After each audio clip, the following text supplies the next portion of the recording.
2015 was a bunch of bullshit. So this week in ROFLcast Uncut, we break down why it sucked for movies and the ones that were bright, shining lights of hope in a sea of sadness and despair. We also get ready for the Star Wars Force Awakens breakdowns coming at you tomorrow. Check it out. Did like shoehorn in a bunch of shit where you were just like, okay, well they said one line, kind of a throwaway to be like, okay, that's their excuse for that. Abramsisms, as I call them. Yeah, not a real there's word. A few of those in a couple of places where at first you're like, what the fuck, but then they do mention it and they're like, oh, okay, well. I am drinking alcohol, so do you want to join me in this endeavor? Because I am going to get pretty drunk during this. I would be, but all my booze is in Mandy's car, and Mandy's not here right now. So this is that's the worst place for alcohol. Well, we went out drinking on the weekend, and all of it is still there. And I was like, man, I wish I had a beer right now, but I have no beer, and the liquor store is like 8 blocks from here, so I don't feel like going. I totaled my RAV, right? I got a head-on collision, wrecked my car. Yeah, I saw that message that you posted. Yeah, so I'm taking the LRT right now. And I took the LRT downtown and to go to school, and I had my Star Wars The Force Awakens novelty cup with me, just filled with alcohol. Oh, Jesus. Yeah, watching The Force Awakens on my phone on the way down. Just be like, yeah, there we go. It's good. Kill time. Sitting there watching Star Wars, drinking Star Wars. It's pretty great. I also got a little BB-8 toy on the desk here to give me support while we do this. Nice. Yes. Okay, we'll do a quick recap of what we're going to go through, and then we'll jump in. How are you feeling? You feel good? You ready? Oh, yeah, I'm good to go. Yeah, you're natural. I was saying this about you. If you weren't so flaky, I would love you a lot more. But you're like, there's literally just I can't do this with anybody else. I've tried. Yeah, you've been trying to. Yeah, no, I have to rely on you. It's so frustrating. You're too talented. You're so fucking funny and quick, and like you fill up dead air really well and shit. So. But no one can keep up with you? Is that what you're trying to tell me? That might be what it is. I didn't want to go all up my ego like that, but no, definitely. No one can fucking keep up with me. All right, I'll just go through that thing. Okay, so we'll do the productions, how long it took, how much it took together, what's the setting and shit. We'll do the result, which is the box office. Do I have box office handy? So I'll be pretty much the everyman for that first section, just because I tried to purposefully avoid all of that. Yes. Yeah. And that's good. I mean, like I think that's the benefit. I mean, and honestly, you didn't have to with this movie. Unlike Batman Superman, which they gave away everything, kind of ruined the movie. Dude, that fucking trailer pissed me off so much. When they showed Doomsday, I was equal parts excited and upset. I was like, what the fuck? Like, why would you fucking I was not happy about that trailer at all.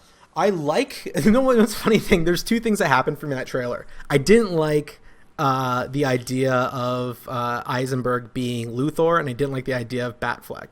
And then I liked the idea of having the Trinity show up and the other shit. And then when I watched the trailer, I was like, I can feel the complete opposite. I actually really like Jesse Eisenberg's Luthor performance. He seems like he fucking nails it.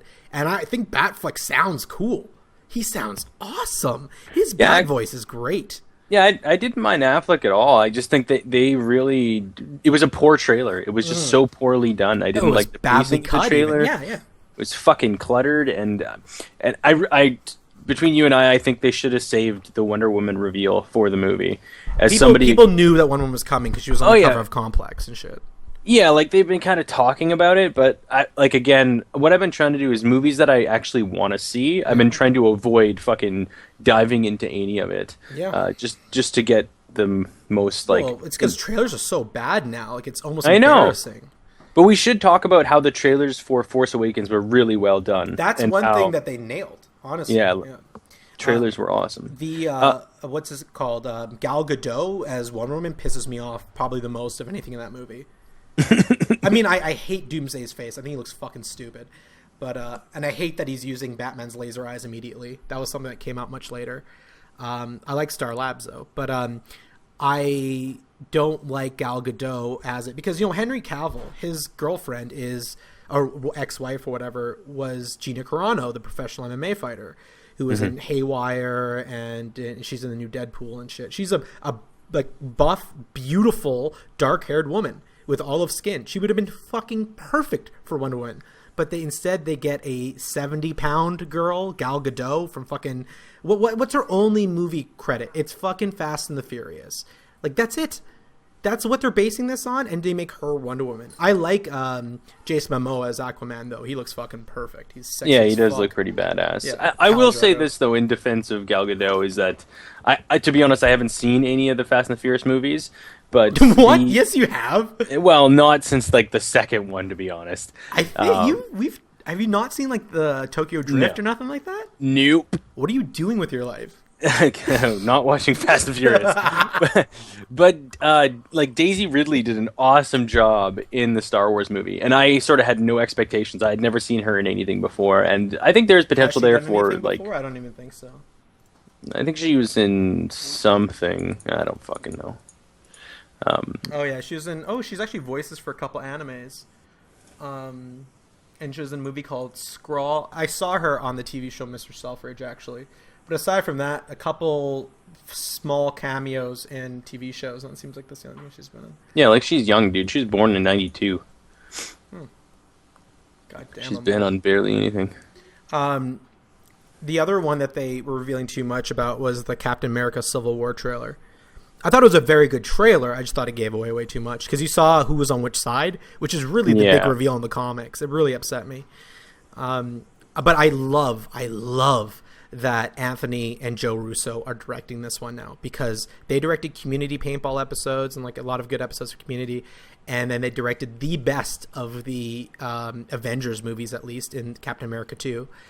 And now they're taking over. You know, I love Whedon. Whedon is like one of my favorite people of all time. I'm a Buffy fanatic. I mean, you know, this whole thing started about me talking about Buffy, and but I just wasn't happy with Age of Ultron. I thought it was boring and generic, except for the first 10 minutes. It was perfect. It opened well, but overall, Age of Ultron, I was like, the character motivations for Ultron were super weak. Oh god, yeah. Internet for 5 minutes, kill everybody. Fuck you. Yeah, like it was just, there was so much stuff that and that's one thing like that we can talk a little bit about, like when we go through Star Wars as well, is like that. It's like what Abrams did with Star Trek. He makes this really flashy movie that everyone really likes, but if you actually go through it, you're like, there's fucking plot holes. There's character motivations missing. There's issues with them. Was the first Star Trek reboot movie still a good movie? Yes, hands down. Was it a great movie? Yeah, I wouldn't go as far as to say it's a great movie. But I did enjoy the experience, and I've noticed that with a lot of Abrams' sort of things that he does. He makes these very, like, sort of tentpole movies that you really enjoy, but there are things missing that we kind of let it go because the ride is so enjoyable. But it seems like his focus would shift from one or the other, like with Lost, Super 8, 11/22/63. Almost Human, Revolution, like Fringe. He's so story focused, and then we watch Mission Impossible, Morning Glory, Alcatraz, Star Trek, and he is just all visuals. Like, he just doesn't give a fuck about the story. The story has like no, like, 6 degrees. There's no story there. It's all visual. It's very strange. And then the only time he really nailed both of them, honestly, was in Alias. Yeah, and I've never actually seen Alias. It's a good, thank you. It's a very, very good show, but it's like, I don't know, it's interesting. It just, for its time, it didn't have enough budget, or like, it didn't have the HBO era really to kind of like light a fire under everyone's asses. Like Walking Dead and Game of Thrones, like, they just changed television, right? They really lit a fire under everyone's ass. And I would say Lost did too, but I mean, it just didn't benefit from those. All right, so before we dive any deeper, because I'm assuming you haven't started recording. I have, yeah. I was have? I was going to throw all this on the uncut because it's great content. I need to turn off my proxy so I have a better internet connection. Okay. And then I will call you right back in 2 minutes. Okay, I will keep talking in the meantime. All right, you do that. The thing I have about Daredevil, like the upcoming Marvel movies, Daredevil on February 14th has to be one of my most anticipated films of 2016. Yeah, Deadpool. I have someone on the side here who's fucking distracting me right now. Oh, really? Daredevil. You can jump on the mic now while we're off here. Do you want to come on? Yeah, Deadpool's... Yeah, I can't hear you. You have to come over here. But as far as like the 2016 season, 2015 was just so insanely disappointing. Deadpool. Is that the one that you're most excited for? Yeah, Ryan Reynolds. Are you sure not Ride Along 2? Yeah, I'm 100% sure. Yeah. That was more like 30 Reynolds seconds. is That's 30 Deadpool. seconds. Kung Fu Panda 3? No, nothing? Well, yeah, Kung Fu Panda 1 was pretty good. I didn't see 2. Pride and Prejudice and Zombies? We did see Yeah, I wanna Kung Fu see that. Panda 2. We saw it on a bus in Bolivia in Spanish. But I was asleep. Zoolander 2 or Two-Lander, which it should be Oh called. my god, it should be called Two-Lander. I don't know why it's not. But maybe because number 2 means, like, there's perfume called, like, number 9. No, I don't think so. I think so. Shane, did you like the original Zoolander? Was that like a thing for you? It wasn't a thing for me. I enjoyed it. It I was liked one it, of but it was the- not a thing either. Yeah. Yeah, like Hey, it's Justin Theroux's in it. yeah. He wrote Well, it. like as far as Ben Stiller goes, that was one of the Ben Stiller movies that I did enjoy. I don't know, it's like sometimes his comedy and his comedic value for films, it's kind of a hit or a miss for me. Sometimes it's really awesome, then other times I just not feeling it whatsoever. I mean, I can't really name a ton of like Stiller movies I like outside. I guess there's something about Mary I liked. Tropic Thunder. Tropic Thunder's pretty good, but it wasn't like Stiller that was good in it. It was honestly my favorite part of Tropic Thunder was Danny McBride. Danny McBride, the explosions expert. He's like, "Well, motherfucker, I just blew off my hands. This is a goddamn mistake." Robert Downey Jr. was pretty awesome in that as well. You know what? I thought he overdid it. I thought people loved it, but for me, I was like, ugh. I know the point was to overdo it. I don't care for it. I think my favorite character in that whole movie, honestly, and I won't say this very often, but it was Tom Cruise's character. Oh yeah, Tom Cruise is I see. I'm the opposite of you. I think Tom Cruise is a killer in almost everything he does. I absolutely loved Live, Die, Repeat, aka The Edge of Tomorrow. Edge of Tomorrow. Yeah, that Really was great amazing. film. It's called Live, Die, Repeat now, I think officially. That was my favorite film from last year. Oh really? Oh, yeah. Interesting. I thought 2015 was the most disappointing year in movies. The most disappointing year in movies. Yeah, Well, I guess the worst year of movies in recent memory. I guess I should have prefaced that. My favorite movie of 2014 was Edge of Tomorrow. Sorry, yes, 2014. Yes. That's right. Yeah. It is 2016 now. It is. So for stop distracting me. For 2015 though, do you have a favorite movie for 2015? Do I have a favorite movie for 2015? Mm-hmm. I'll give you some options. Star Wars, Hateful Eight, Revenant, Creed, Cesario, Big Short, Ridiculous Six, Martian. What else came out this year? It was not Park. It was not a great year for movies. I wasn't even a fan of Jurassic World, to be honest. Horrible fucking movie. There was so many issues with that thing. Like Stupid. You know, we kind of talked about how, movies are a fun ride, but that one was like, yes, it was a ride, I'll give it that, but there was just so many problems with it that it took me out of the experience. That's like, if I'm watching a movie and I have to stop and go, this is fucking retarded, they're not doing their job. Like, I can be okay with having plot points not hit all the time and things of that nature, but don't make me actually logically think like, this is dumb. That's my favorite part of that whole movie, minor spoiler, is when the T-Rex at the end, after defeating the Ultrasaurus and and teaming up with the Raptors, puts on his sunglasses and screams at the sunset like, yeah! And it ends like CSI. I'm like, is this actually happening? Like, am I watching a parody film? I will say that I did enjoy that sequence. I did enjoy the sequence of like when the T-Rex came out and Get it the like fuck out of here! No, you didn't. from an experience in the theater, because I was so disappointed by everything else in that goddamn movie. It was like I saw that and I was like, okay, like this is dumb, but I enjoyed it. It made me smile. Okay, Google. How fast does a Tyrannosaurus Rex run? I'm just curious if Gwen Stacy in heels can outrun him. Okay, 45 miles an hour. Nope, she can't. That movie's fucking stupid. Oh, man. It just, like, I really can't even think of a movie that really spoke to me. And Black Mass sucked. Spy was actually pretty good. Fantastic Four was an absolute letdown. Apparently Terminator Genisys was absolute garbage. San Andreas. It was horrible. Oh, was it? It was not good. I did not enjoy the new Terminator film. See, my girlfriend has not seen all of the Terminator movies. We can just, like, jump in and watch it. Because I was like, how do I explain Terminator 1 through 3, Terminator Sarah Connor Chronicles, and then Salvation's retconning? Like, it's almost nearly impossible. Oh yeah. Like, you know, you have to just sit down and watch the movies. Even like a lot of the movies that were supposed to be big movies this year really fell flat. Like I know Pitch Perfect did really, really well at the box office, but it got really bad ratings. American Ultra was one that was hyped and then didn't end up doing very well. Chappie was supposed to be something big. It was horribly at that box office. I actually love Chappie. I thought it was a great movie. I thought it was really fun. It was like a fucking music video, but I didn't give a shit. I enjoyed it. Jupiter Ascending was like the most expensive mistake I've ever seen. Yeah, I have not had a chance to watch it yet. I just heard how bad it was, and I was like, oh god. We have to do a live like a MSTK3K Mystery Science Theater 3000 version for that. Of that. Yeah, do a riff tracks. God, it's so perfect for it. Like it's just they really line it up for you. They like make it so easy to really decimate that movie. Like I have to give you one line. I'm not going to spoil the movie or anything. So Channing Tatum is a super elf with hover skates with laser beams, and he has pointy ears, right? And she's like, "Why do you have pointy ears?" He's like, "This is the exact dialogue." And I'll actually deliver it with more emotion than Channing Tatum was able to muster up. Why are your ears pointy? I'm part dog. I love dogs. That's a real line from the film.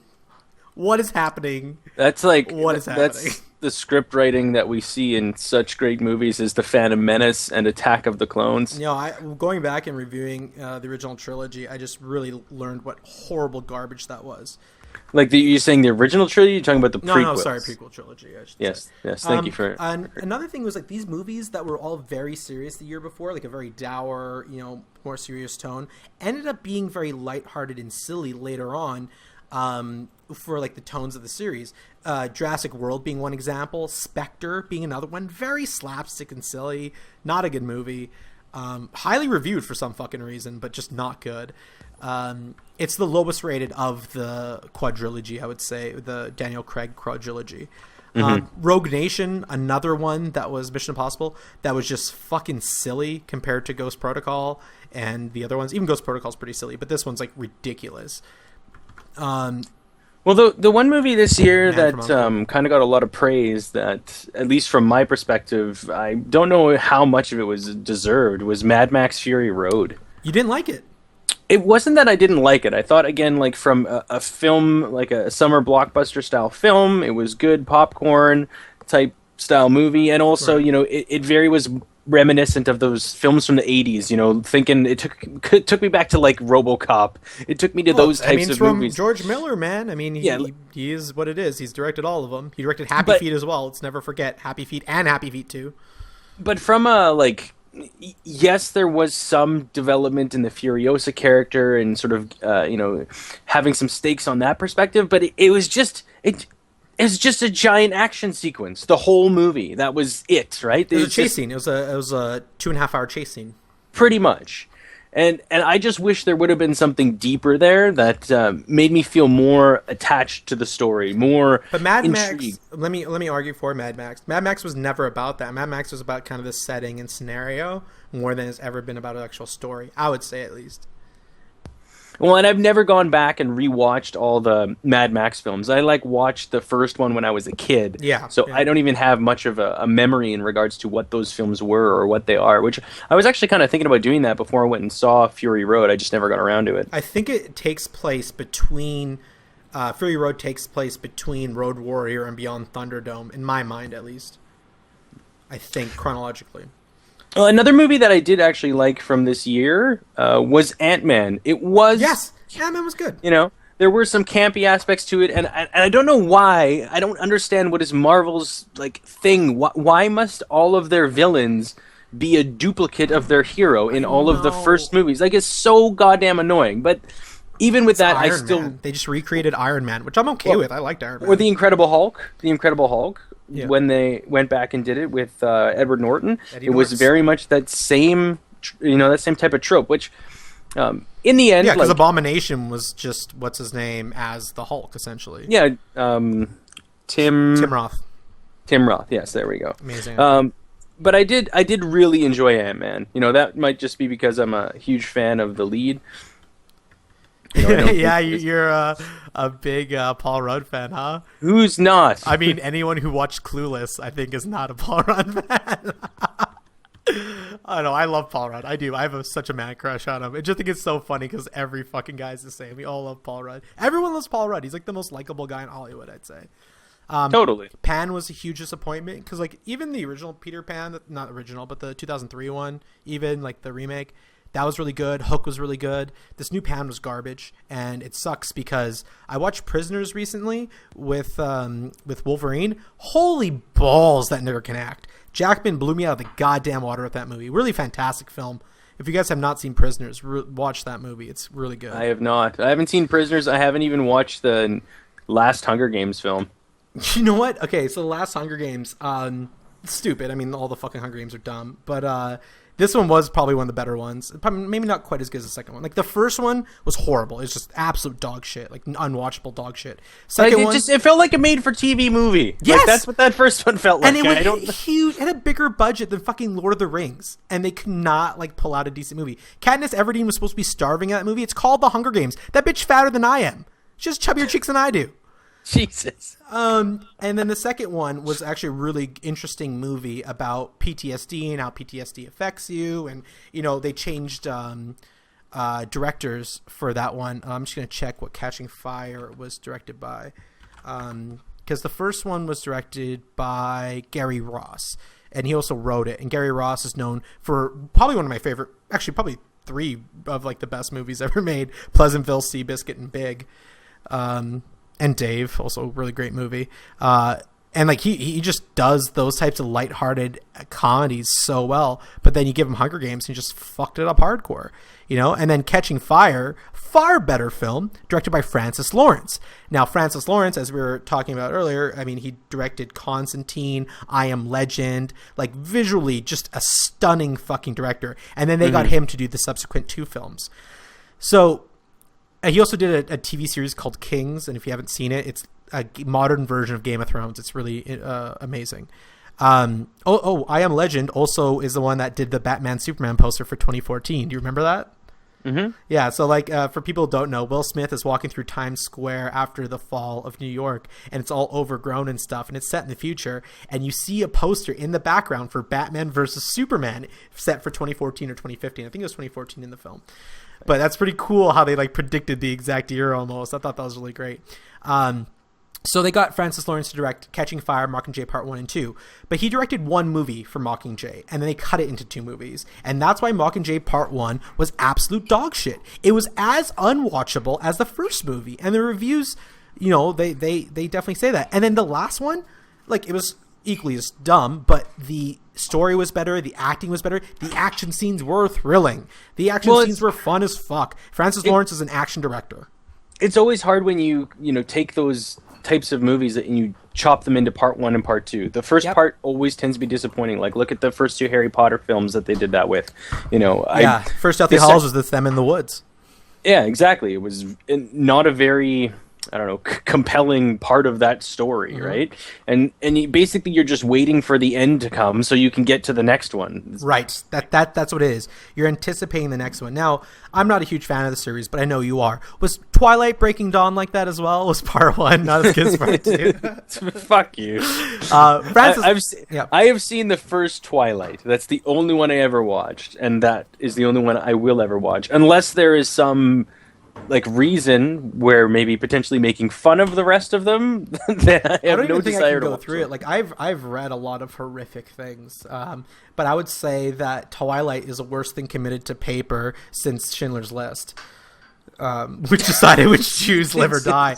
It's got to be the worst book I've ever read. Like I read Anne of Green. Actually, Anne of Green Gables is a really good book. I shit on that book a lot because I was forced to read it as a child in school, but it's actually really excellent, really written. Don't like vacant characters and meaningless plot? I don't like villains that are introduced in the last 80 pages of a fucking 400-page book. How about that? Lacking a protagonist that never were referenced the entire film, and it's all about this fucking love thing between her and this super, like, this 300-year-old guy who still goes to high school and flirts with high school girls, which, I mean, that should be raising red flags right there. I mean, I'm getting a little bit older. There may come a day when my girlfriend gets tired of my shit and I'll have to start creeping on young women again. And it's going to be girls that read Twilight that are going to be okay with an older, creepily, sparkly man because for some reason I'm always covered in sparkles. Inside joke. That is, that's going to be creeping on them from afar at their high school. So, I mean, I do owe it a lot of love, but I mean, it's it's really shit. But for Mockingjay, like Hunger Games Mockingjay Part 2, I'd say just watch it for the action sequences. Francis Lawrence, I mean, if you haven't seen I Am Legend or Constantine, like his action sequences are fucking thrilling. Like his framing is perfect, his tension, his cutting, like he can really nail that. It's just that the script let him down in Hunger Games. Maze Runner was a shitty movie this year.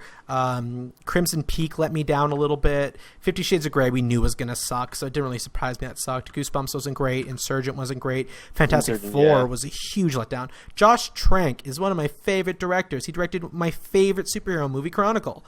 And he goes, and then he gets signed on to do Fantastic Four. He has an incredible cast. I love Michael B. Jordan. I love Tintin, a.k.a. Jamie Bell. I love Miles Teller. I could give a shit about Kate Mara because she was Zoe Barnes and fucking, what's it called? House of Cards, and she's a bitch.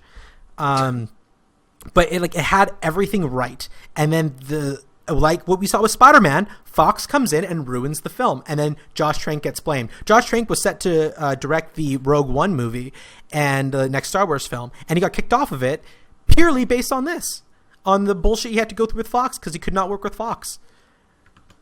There was some weird stories coming out about that whole process. About him getting drunk or like forcing people to say lines a certain way. Yeah, I heard that, but those indie directors, it just doesn't strike me as right. I think that's... I am going out of my way because I love this guy's work, but I think that's like a studio thing where they're trying to spin the story instead of being like, oh, the studio's unworkable. It's like, no, it's the director's fault. They do that.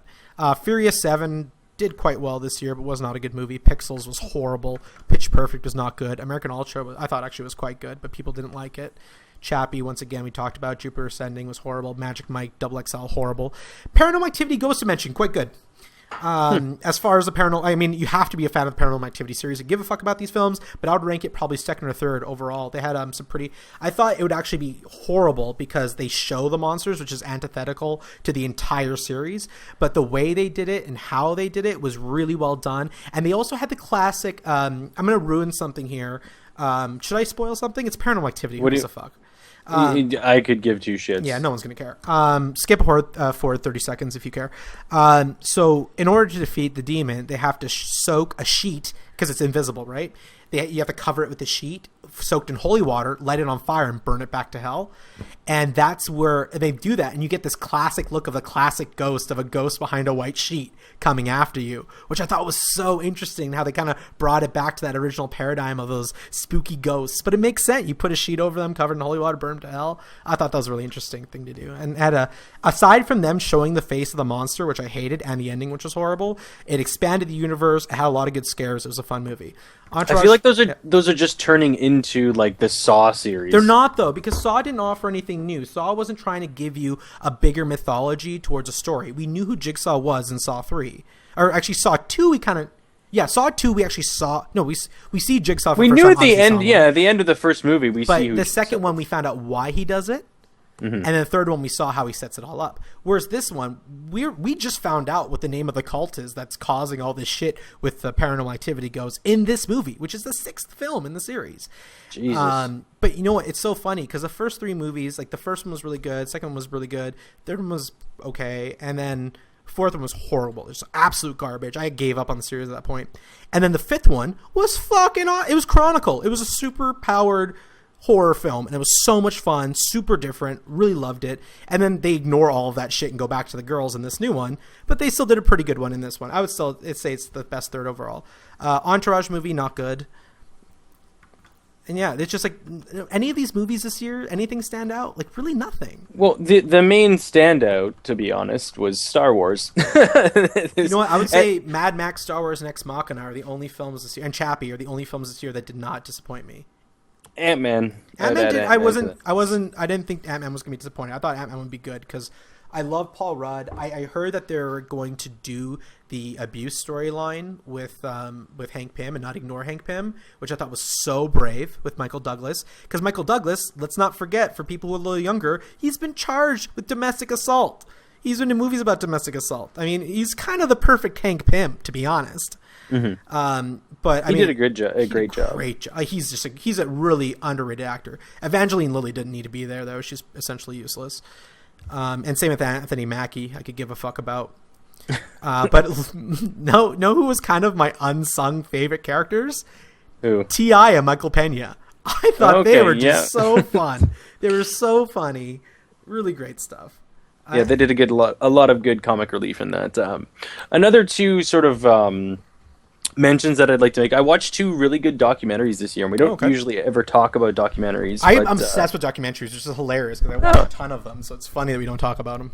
So probably one of the most riveting documentary experiences I've ever had in my life was watching The Jinx. Yeah, The Jinx was fucking crazy. You know, it's this 6-part HBO documentary series, and you know, I almost don't even want to say anything about it. I just want to tell people to go watch it. You know, people know about Robert Durst. It's a pretty famous case. It is, yes, most definitely. But I don't want to say too much about the actual documentary itself because it's.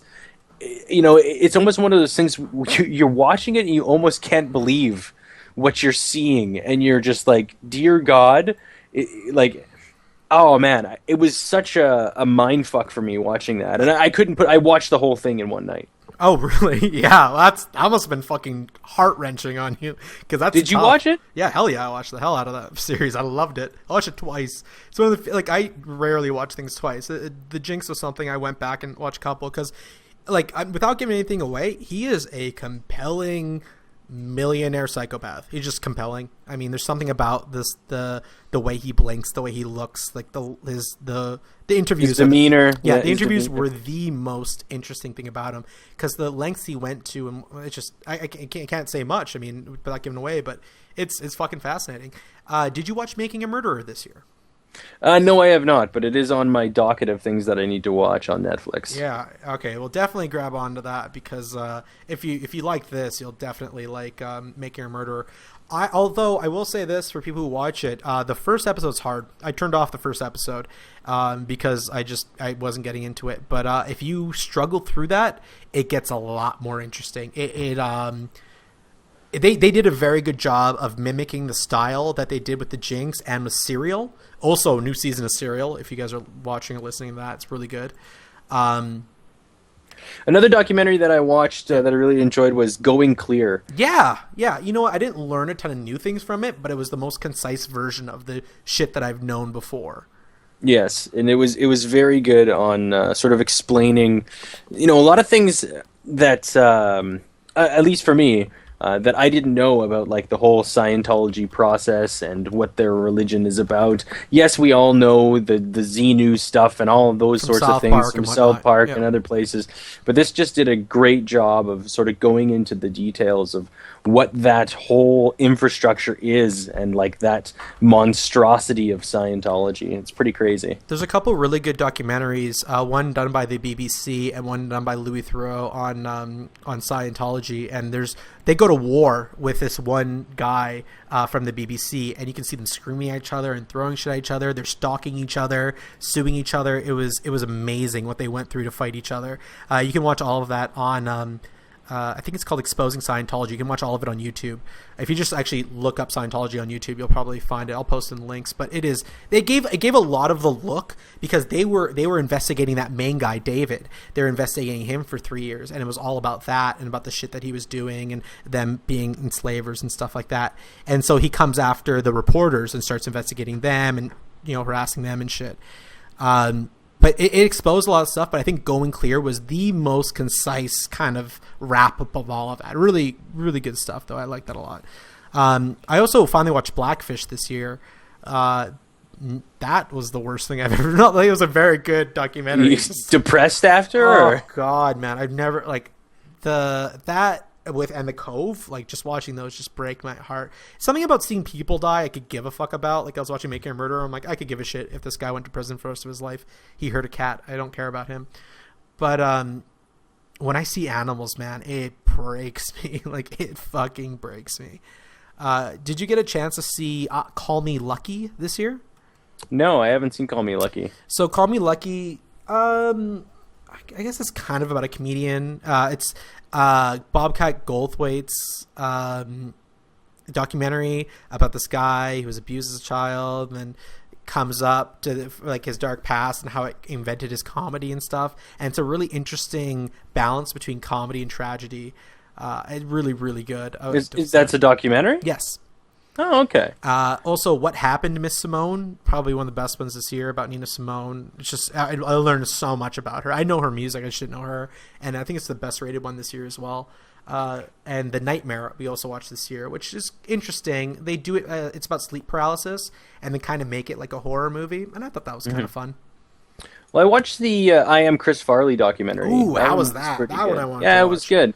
They sort of went into the details about his life and who he was, and it didn't really go into a whole lot about like how the end of his life and how he died. It wasn't. It was more about him as a person, and talked about his SNL experiences and talked about the films that he was in. It was just really well done. Did they get into that? They go into it a little bit, but they try to paint more of a picture of him as a person as a comedian, as a person on stage, someone that's funny and all those types of things. It was really well done. It wasn't anything where I was on the edge of my seat. It wasn't the Jinx. It wasn't an expose piece. It was a fluff piece. Yeah, okay. Yeah, exactly. It was more one of those types of documentaries. But it was still good. It's celebrating his life, if you will. Yeah, yeah. I'm okay with that. I mean, when it's especially when it comes to comedian, I'm okay with just celebrating it. We don't have to get all crazy about it. Did you see either of the Kurt Cobain documentaries this year? No, I didn't watch either of those, but I see that there are two that came out this year? Right. One is called Soaked in Bleach, which is the one that was not made by the estate of Kurt Cobain, by his daughter. That one is an independent one, and that's the one that Courtney Love tried suing them and having the film destroyed so no one could see it. And then there's the other one that was actually produced by Cobain's daughter and his ex-wife, called Montage of Heck, where they actually have access to old recordings and notebooks that have never been seen before. And you get some insight there as well. Tell two extremely different stories. Soaked in Bleach is essentially trying to convince you that his wife killed him, which is, that Courtney Love killed him, which is not unreasonable. And Montage of Heck is more about he's a sick, fucked up person who probably killed himself. Wow. Okay. So we have there's a couple more documentaries. Two competing stories. Yeah, I kind of want to watch them back to back to have that thing. But if people are looking for docus, those are a couple good ones out there. Because once again, the movies this year. What are you gonna watch? The Last Witch Hunter? Go fuck yourself. There's no good movies this year. I'll pass. Except for Ex Machina. Ex Machina blew my dick off. That was a fucking great movie. I wouldn't go as far to say it blew my dick off, but it was still pretty good. I enjoyed it. I wasn't 100% sold on how it all wrapped up in the end, but really, and yeah, wow, but I don't. Should we spoil it or should we let it? I think we should just leave it because it is a really good experience for people to go watch. So I still highly recommend it, but just personally, I would have preferred, let's just say, something a little more Hollywood. Interesting. Okay. I like the Giver style ending, and I thought that Poe Dameron from Force Awakens did an excellent job as the scientist. His character was awesome. He nailed. Everyone did. Everyone acted perfectly in that movie. Yes, it was very, very well acted, and his character in it was kind of out of this world. It was the first thing I'd really seen him in. Yes, me too. Oscar Isaac. I think. AKA what else Apocalypse. has he done? I don't know he's Apocalypse, the new X-Men movie. That's all I know.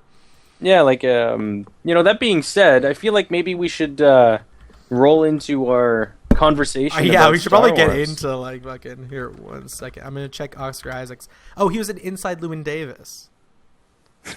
you make that sound like I know what the fuck that is. Inside Llewyn Davis was the Coen Brothers movie. I'm pretty sure. It could be, but yeah, I didn't. It was. He was also in Drive. Great movie. Really liked Drive actually. I watched Drive on my iPad right before I went to go see. What was it?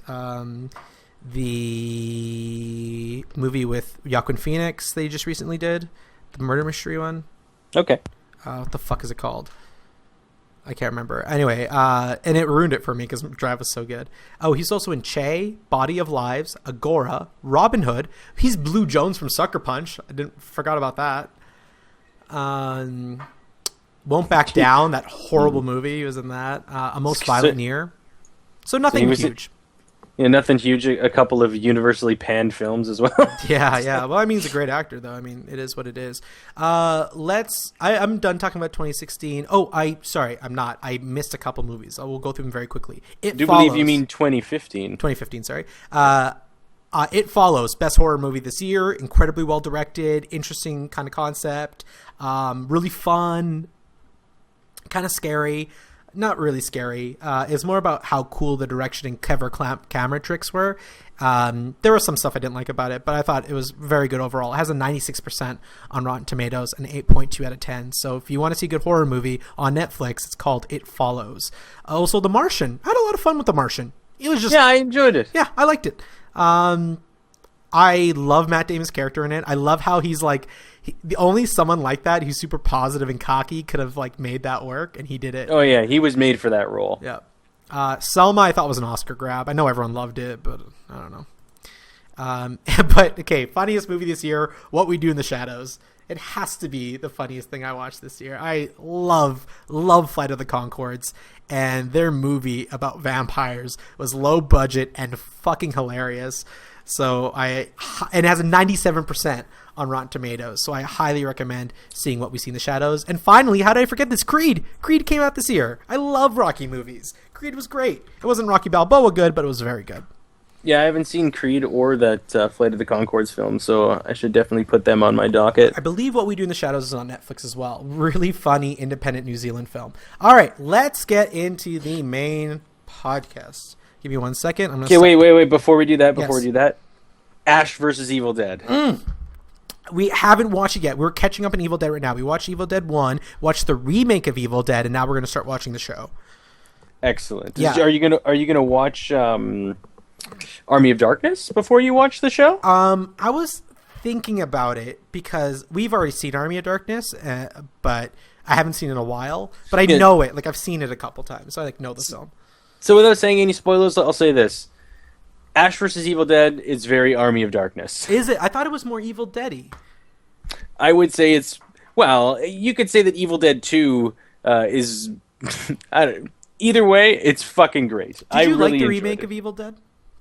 Did I like Evil Dead 2? No, the remake. Sorry, Evil Dead. It's just called Evil Dead 2014. Oh, yes, the remake. Yeah. So I've never seen the remake. There's good things about it and there's bad things about it, but I don't think it was okay. It was extreme. I've heard good things. Like, it still sort of has that B movie quality where they do a lot of things way over the top, but you know what? They take it so seriously, it doesn't feel that way. Whereas you could tell that in the first couple movies there were obviously Evil Dead 1 and 2 is the same movie, but they're having fun with it. They didn't have... There was no fun in the new Evil Dead. So they were trying to be like really super serious in this like B horror film from the 70s? Yeah, because you know what? If they didn't, it would have been Cabin in the Woods. Okay, well, I could see that. But Cabin in the Woods was awesome. Fucking love that movie. Another shout out to Joss Whedon and crew. Yes. Okay, so I guess that's all we have for this year. That's our 2015 wrap up of ROFLcast Uncut. Thank you everyone for listening. Join us at www.roflcast.com, at Achilles, at Dr. Raffle. I'm not sure if you ever use that. And we'll see you guys next time. Until next time, we remain podcasting.